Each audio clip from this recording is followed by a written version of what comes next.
Jamison. Good morning, Coach. How are you? Pretty good. Exciting win for you guys Thursday night. Take us through your emotions on that. I mean, you guys made it there last year, weren't able to close it out, and this year facing the top seed in Cherry Hill East. What was the mindset going in? Did you guys feel like you had a shot to win that meet? Oh, absolutely. A lot of the seeding and playoffs based on PowerPoints, and we knew that we were stronger than our PowerPoint with our ability to score in our center lane. And sometimes it's all about matchup, and just with our ability to be so deep in the back of the lineup, it let us have a good matchup with Cherry Hill East. Obviously, we went in with it knowing that they've been a staple in that meet for the past decade, and we were lucky enough with our team to get their back twice in a row. And I think last year kind of helped build our chances this year with a lot of our girls returning. We were able to know the things that we did right and wrong and kind of make some corrections to give ourselves the best chance against Cherry Hill East. Yeah, you see that a lot in high school sports when a team makes it there one year and doesn't win it. They're so hungry the next year. It's got to be a tough thing to defend that title, which you guys are going to find out next year. But it's a nice position to be in where you're trying to win that title. You lost the year before, and now you have all this motivation.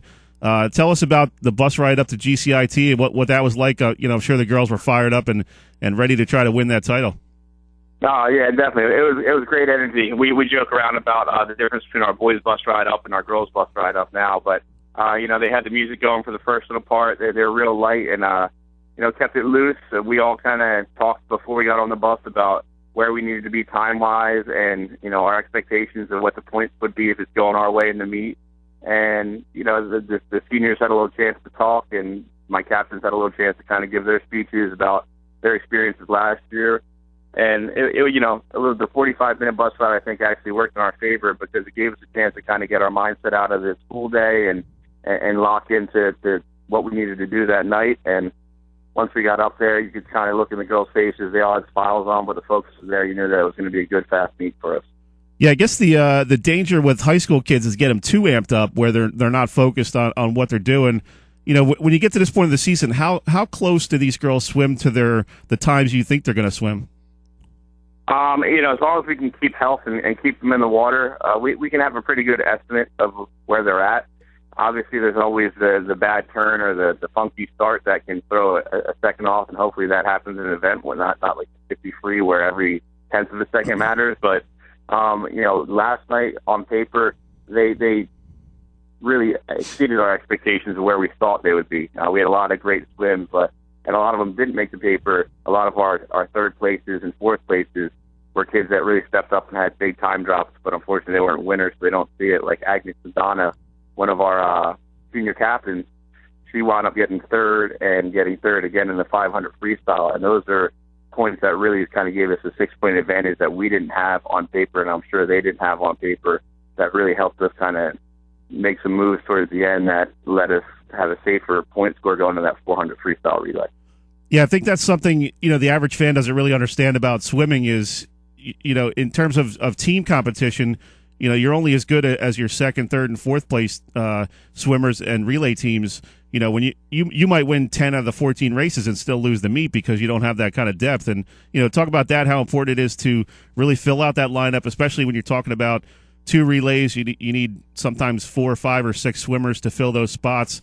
And, the depth is really the key when it comes down to winning a sectional title. Oh, absolutely. I mean, we try to explain it the best to our new parents that are high school only swimmers, especially in club swimmers, because the point scoring is so different. In high school, in an individual event, first place only gets 6 points, then it goes 4, 3, 2, 1 for the next 4 finishers. So if you go 2, 3, 4, you actually win the event, and if you go 2, 4, 5, you tie 8, 8. So what you try to do is, as a coaching staff, you try to build your team up for the best ability to at least tie the event, or if you can't tie it, you try to win it. If you can't win it, you try to just build it up the best you can. So a lot of people looked and they saw our 200 freestyle. We got third and fifth, and they thought that was going to start off the bad trend. But in all reality, as a coaching staff and our team, we understood that we got 2 points that we didn't think we were going to get there, and that kind of triggered our whole meet right from that on. Then, Lena Sarhan's done a great job for us with the 200 IM all year, and we didn't lose the race from there all the way through the last relay. We're talking with Mark Jamison, head coach of the Egg Harbor Township girls swim team. Took home the South Jersey Group A championship this week against Cherry Hill East with a 95-75 win. Coach, was there a certain point in the meet where you knew you had it locked up? And if so, what was going through your mind at that point? I really think the part that I got to take a breath and my panic mode went off was the 100 backstroke. When we hit the water and on the third turn, our girls are going 1-2.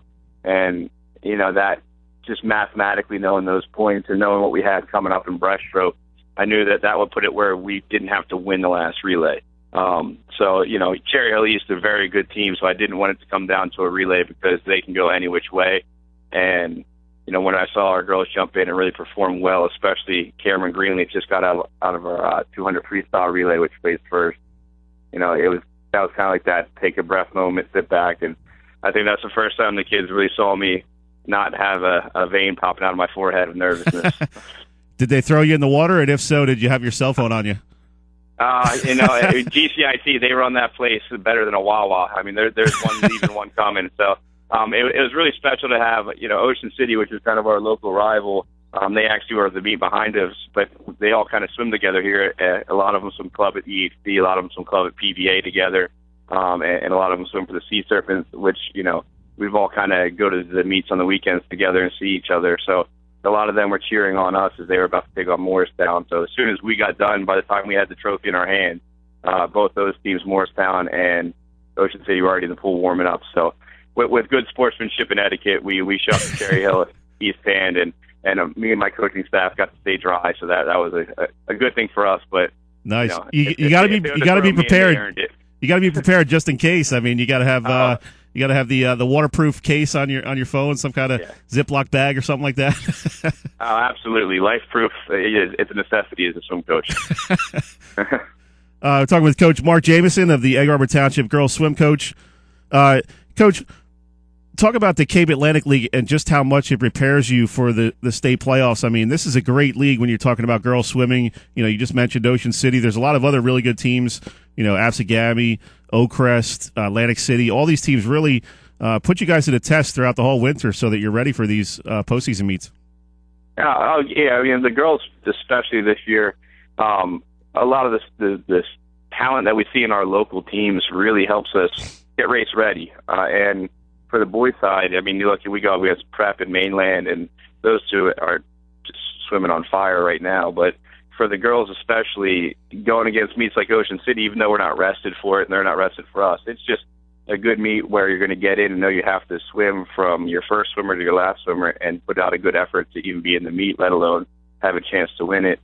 And there's a lot of improvement going around the Cal, and it's been a nice kind of, everybody's kind of taking their turn for a little while. AC was so powerful for so many years. We had a couple good years in there. Vineland's always been right there.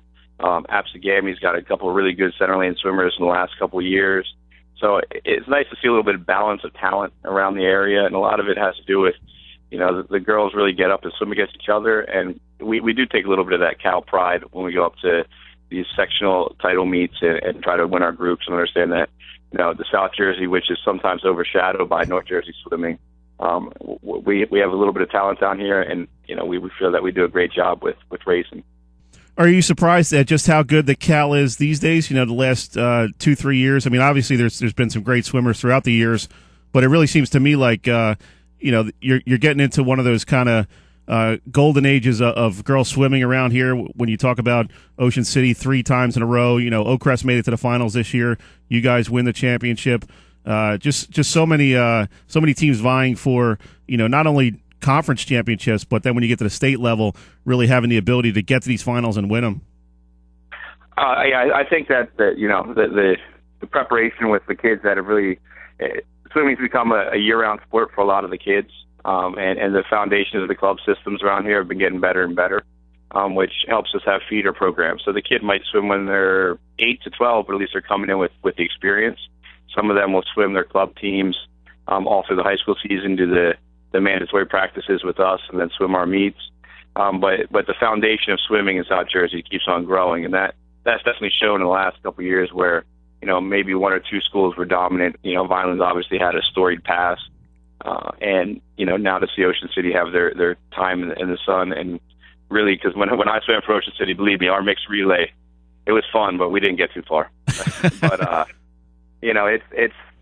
it's really nice to see the balance and the cooperation of the club teams, the high school teams, to kind of create a really good product down here in swimming. And obviously on the other side of thing, it really makes it a great time to see the same kids race each other in the beach patrol races in the summer and the open water stuff. And it shows that, as a person with the Ocean City Beach Patrol, if our swimmers are doing really well, that means that we have better people protecting our water in the summertime. So it's nice to see it on so many different levels that swimming is improving in itself. Good stuff. We got to let you go. We're up against the break here, Coach. Thanks for joining us, and congratulations on the big win. Thank you. All right. Bye-bye. Have a good weekend. That was Coach Mark Jamison of the Egg Harbor Township girls swimming team.